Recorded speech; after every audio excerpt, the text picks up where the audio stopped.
Makeup's a study in itself. You'll want not only to know how, but when to use it. For instance, you wouldn't anymore go to school wearing mascara and eyeshadow and penciled eyebrows than you would go to school wearing an evening gown. But when you use makeup, use it as an expert. Consider first a foundation. Foundations are bases which go on over throat and face to add a texture and color tone.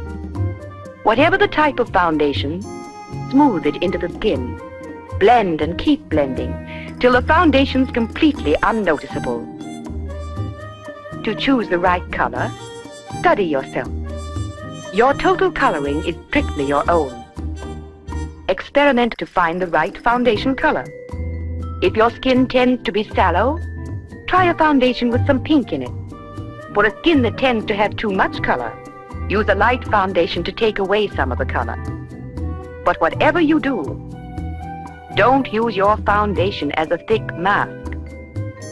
No matter how thickly you put it on, you can't hide a badly cleansed, broken out skin, and a thick foundation emphasizes wrinkles, makes for an unattractive, unreal look. Put on lightly, blend, and keep on blending.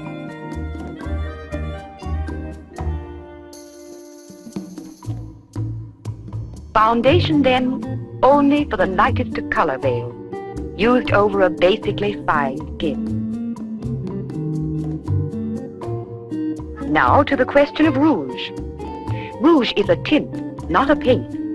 Used lightly, blend it on and slightly below the bone under your eye. Again, blend and keep blending upward and you add sparkle. Rouge unblended into the skin, used heavily, makes you look older. Like all makeup, if it's noticeable, it's badly used. This is true too of accenting eyebrow color.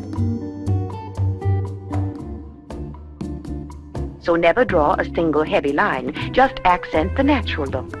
Gently, lightly sketch out the line of each hair in the direction in which the hair grows, beginning the line parallel with the corner of the eye, blending at the end of the brow. Don't let the end of the line droop. You'll look as if your whole face is drooping. Now brush the hairs up with a dry brush.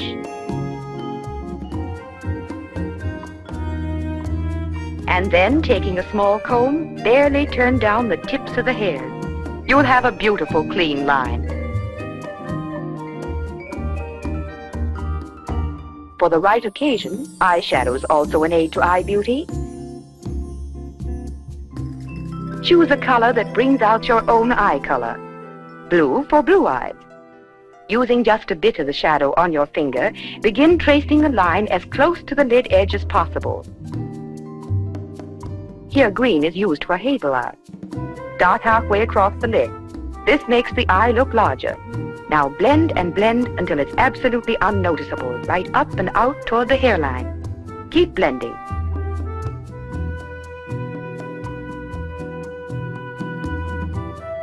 The clean look with mascara depends first of all on your not using too much. Used too thickly, the effect is hard, vulgarizing. Remember, mascara is not for everyone at all times. Use tastefully, use sparingly. Wipe brush almost dry. Then apply just on the top lashes only. Brush each lash individually.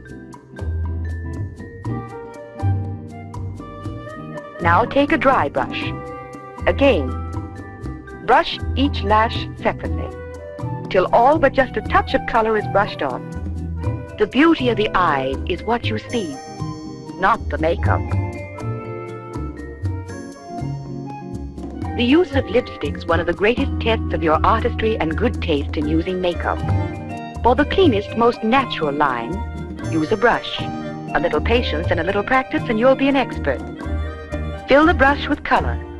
As always, you can check color by effect. Do you notice the lips themselves? Or do you say, that's a lovely woman? Trace a clean, unexaggerated line, staying as close to the natural line as possible. If lips are too thin, fill right out to the uttermost edge of the line. If too full, stop within the line. Brush in lipstick filling the line right out to the corner.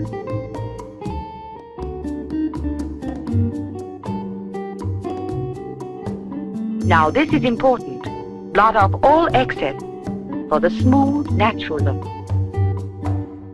Unblotted lipsticks are pasty looking. And study the impression left on the tissue to check the shaping of the lips. Now for powder. Take a clean piece of cotton. Cotton's best because it fluffs powder on, doesn't leave a heavy, flat surface.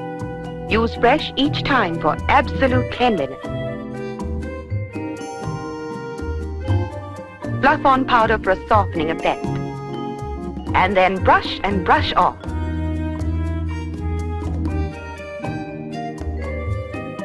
Then for a final professional touch, take a sponge, dampen it only slightly, and pat all over your makeup.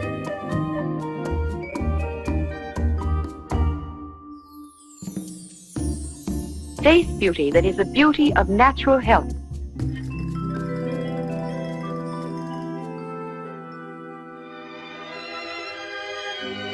No matter how perfect the rest of your appearance is, the effect will be spoiled if your hair isn't radiantly clean, alive.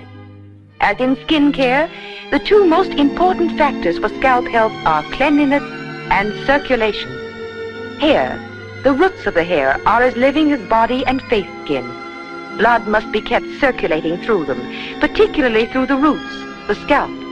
If the scalp isn't kept clean, stimulated, hair can't be beautiful. To keep your scalp healthy, every single day brush and keep brushing. Not just your hair, but your scalp. Get that blood up in your scalp. Push the dirt off. 50 to 100 strokes. Brush from the back of the neck to the hair end. Then the hair will shine. Start brushing with clean brushes. Brush hair out of doors if you can. Brush it dry after washing if possible. Brushing brings out the natural oil.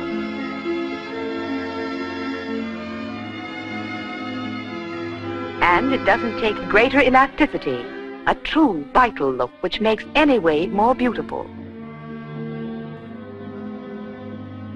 Be sure to brush around the base of the neck and to the ends of the hair. To get the best effect from brushing, bend your head down so that you get a flow of blood into the scalp. Brush with full strokes right to the ends of the hair.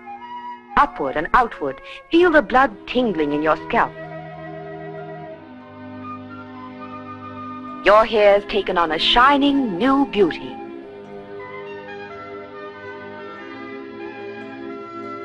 Hairstyle must suit you. As in makeup, start by studying you. Here the line is too severe. It should be softened, thus softening the whole appearance.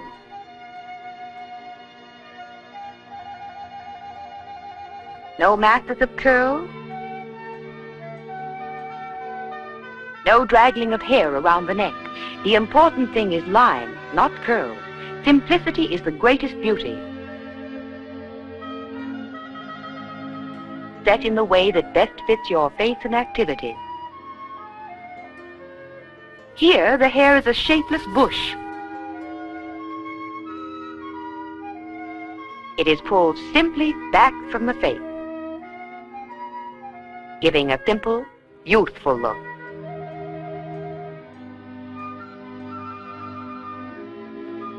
Hair can be used too to reshape the line of the face. Because this forehead is high, a softening bang which also shortens the face length is used.